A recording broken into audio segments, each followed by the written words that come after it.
പ്രിയപ്പെട്ടവരെ, ഇപ്പോൾ ഒരു 10 മിനിറ്റ് മുമ്പുണ്ടായ മണിപ്പുഴയുണ്ടായ അപകടമാണിത്. ഒരു ഗ്യാസ് വണ്ടി ഈ വണ്ടിയുമായിട്ട് ഇടിച്ചതാണ്. ഏതായാലും സാരമായ പരുക്കുകൾ കാറുകാരനുണ്ടെന്നാണ് അറിവ്. അപ്പോൾ ഇത് നമ്മൾ എല്ലാവരും ഒന്ന് മനസ്സിലാക്കണം. കാരണം ഗതാഗത സംവിധാനം വളരെ താറുമാറായിട്ടിരിക്കുന്ന അവസ്ഥയാണ്. കാരണം ഇന്നലെ തന്നെ 2 പേരുടെ ജീവൻ ഇവിടെ പോയതാണ്. അപ്പോൾ ഈ ഒരു ബ്ലോക്കുകളൊക്കെ വരുമ്പോൾ ഇതിന് മറ്റൊരു രീതിയിൽ ഇതിനെ ബ്ലോക്കിനെ മാറ്റി അപ്പുറം വഴിവെല്ലാം വിടാനുള്ള സംവിധാനം എത്രയും പെട്ടെന്ന് ചെയ്തില്ല എങ്കിൽ ഇവിടെ വീണ്ടും ജീവൻ പൊലിയും എന്നുള്ള കാര്യത്തിൽ യാതൊരു തർക്കവുമില്ല. പറഞ്ഞിട്ട് കാര്യമില്ല.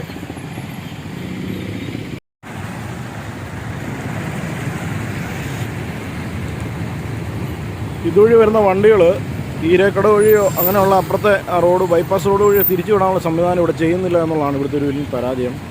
അതുകൊണ്ട് അപകടം പതിയിരിക്കുന്നതായിട്ടൊരു സ്ഥലമാണിത്.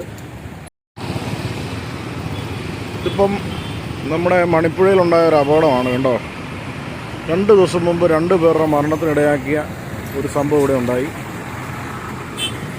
ഇപ്പോൾ ഈ ലുലു മാളിലോട്ടുള്ള ബ്ലോക്ക് കാരണമാണ് ഇവിടെ ഇങ്ങനെയൊക്കെ സംഭവിക്കുന്നത്. അപ്പോൾ ഇതിന് മറ്റൊരു വഴി കണ്ടെത്തേണ്ടിയിരിക്കുന്നു, അല്ലെങ്കിൽ ആൾക്കാരുടെ ജീവൻ ഇവിടെ പൊലിഞ്ഞുകൊണ്ടിരിക്കും. ഇതാണ് ഇപ്പോൾ ഉണ്ടായ ഒരു ആക്സിഡൻറ്റിൻ്റെ ദൃശ്യമാണ്. ഇത് കണ്ടോ, മണിപ്പുഴയിൽ.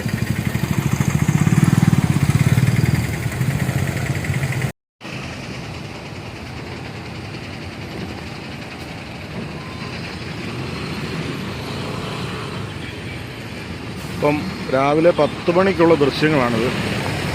എന്താണെന്ന് ചോദിച്ചാൽ ഇതിലൂടെ അപകടങ്ങൾ ഉണ്ടാകുന്നതിൻ്റെ ഒരു കാരണം ആദ്യം നമ്മൾ മനസ്സിലാക്കണം. അതിന് പ്രോപ്പറായിട്ടുള്ളൊരു സൊല്യൂഷൻ ഉണ്ടാക്കാതെ ഒരിക്കലും നമ്മുടെ ഈ റോഡുകളിലെ ഈ ബ്ലോക്കുകളും അപകടങ്ങളും ഒന്നും മാറത്തില്ല.